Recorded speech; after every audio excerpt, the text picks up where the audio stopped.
Oui, donc en fait, pour les personnes qui ne vous connaissent pas, je voudrais en fait qu'on revienne. Je pense que Radio Devis va rediffuser l'interview que j'ai eu le plaisir de faire avec vous tout à l'heure, mais qu'on revienne en fait sur le moment où vous êtes enfermé sur ce bateau, en fait, qui fait des forages pétroliers. Vous êtes donc employé et vous avez toujours cette angoisse à l'âge de 35 ans par rapport au lieu où vous allez séjourner après votre mort, une peur de la mort terrible.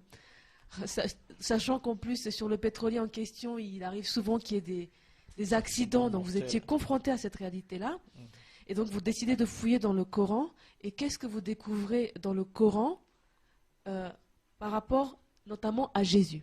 J'aimerais bien que vous en reparliez, parce que ça va beaucoup aider les personnes qui écoutent et qui sont encore actuellement dans l'islam et qui se posent des questions par rapport à la personne de Jésus. Qu'est-ce que vous avez appris rien qu'en lisant le Coran? Bon, Jésus, à vrai dire, même quand je prêchais dans les mosquées, on parlait de lui, mais en surface. On ne va pas trop en profondeur. Bon, maintenant, quand moi j'étais dans la quête de mon salut, je dis, le contexte était bon. Parce qu'en étant sur une plateforme, on est dans la nature. Et puis, tu as des gens qui se blessent. Là, tu vois, c'est une grande blessure que j'ai eue sur la plateforme. Donc, en train de... Ça me poussait plus à dire je peux à tout moment mourir et je ne sais pas où aller. Donc dans la quête du salut, je trouve d'abord, par rapport à Jésus, qui est incontournable, on ne peut pas ne pas régler le problème de Jésus pendant qu'on vit là. Il y a quelques versets coraniques qui le distinguent et qui le positionnent au-dessus de tout autre prophète dans le Coran. Il faut dire en passant qu'il y a 25 prophètes de la Bible qui figurent dans le Coran, à l'exception d'Ésaïe. Ésaïe n'est pas dans le Coran. Alors, l'un des plus grands prophètes dans le Coran, c'est Issa ibn Maryam. Et dans la sourate, par exemple, je prends la sourate 4, au verset 171, il y a ici, dans cette sourate, dans ce verset, tu as ce verset seul à peut-être 4 titres de Jésus. D'abord, il dit Issa ibn Maryam, Jésus le fils de Marie. Voilà. On découvre que lui seul est nommé après sa mère. Tout le monde est fils d'un tel père, d'un tel père, d'un tel père. Mais Jésus ibn Maryam, le fils de Marie, c'est déjà un titre qui est rare. Mais ce n'est pas tout.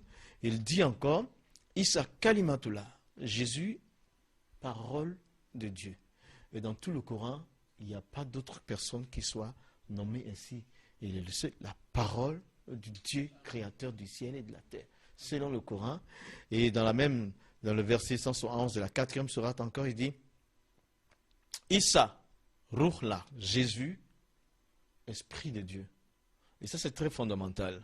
Parce que si nous croyons que Dieu existe, Dieu ne peut être qu'esprit.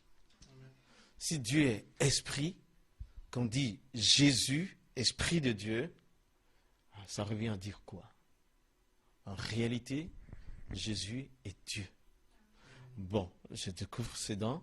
Et puis, tout de suite, dans la 3e sourate, le verset 39, et c'est le témoignage de quelqu'un d'autre. Le témoignage de celui qu'on appelle Yahya. Yahya, c'est Jean-Baptiste, le fils de Zacharie. Zacharie oui, Zacharie. Ok. Et lui, dans la 3e verset 39, il est dit qu'il est le Yahya, Jean-Baptiste, est le témoin de la parole de vérité. Et c'est-à-dire, Jean-Baptiste est venu pour témoigner que Jésus est la parole de vérité. Ensuite, dans la 3e, au verset 47, il dit que Jésus est honoré sur terre et dans l'au-delà. Et il est familier de Dieu. En plus, on trouve dans le Coran, j'ai trouvé moi, les péchés des prophètes. Tous les prophètes avaient péché.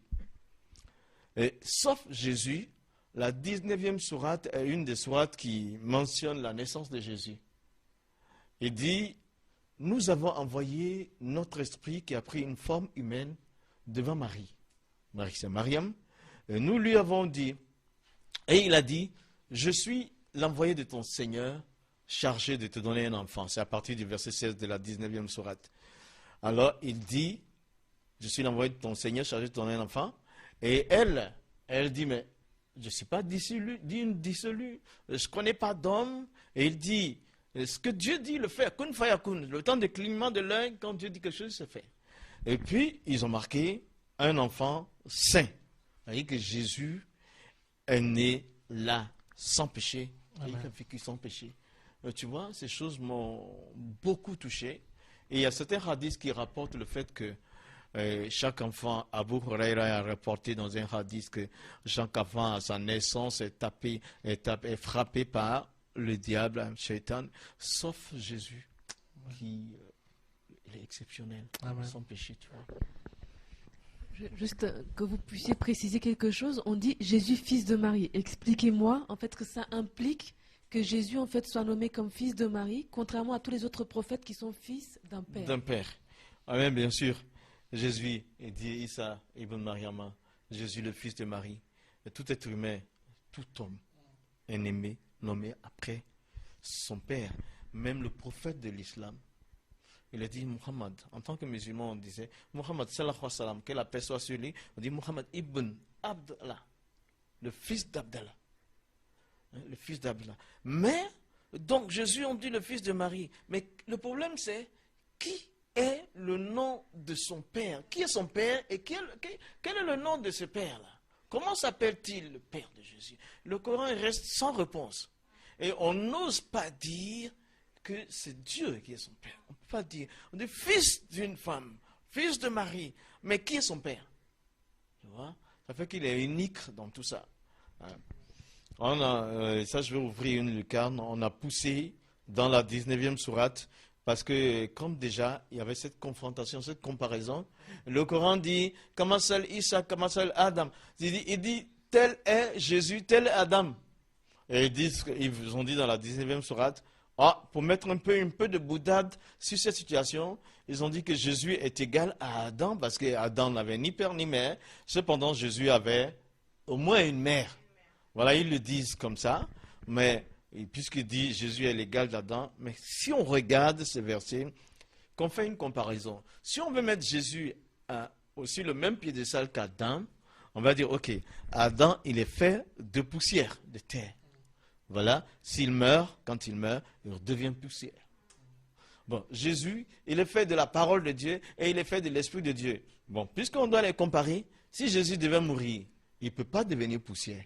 Il revient que Esprit, parole de Dieu.